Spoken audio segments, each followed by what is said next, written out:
let me set it up for the viewers. So the UFC deals with USADA, and they have what's known as a pool, a testing pool, and you have to be part of that pool for 4 months. Now Bellator, who I'm with, they're not with USADA. They go under state guidelines. So the state of California, by example, which is Bellator's home, they often use USADA.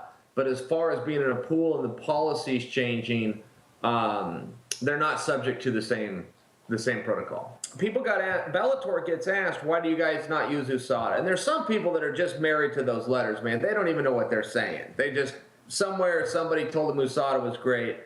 And so they love to run with that. But historically, they actually have their facts wrong. Bellator started and is based out of California, and Andy Foster was the first commissioner to start using that organization to test his athletes. He just paid for it himself or had the state fund pay for it.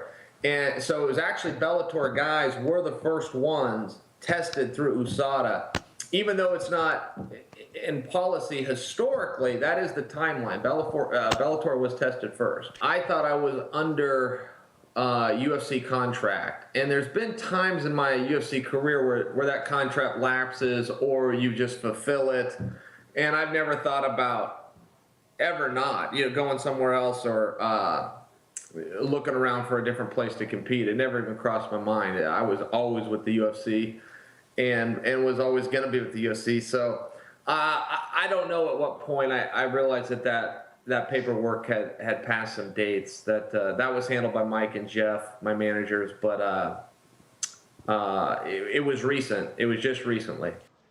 I was not under contract with the UFC when I signed with Bellator. But that's it. I am a Bellator fighter now.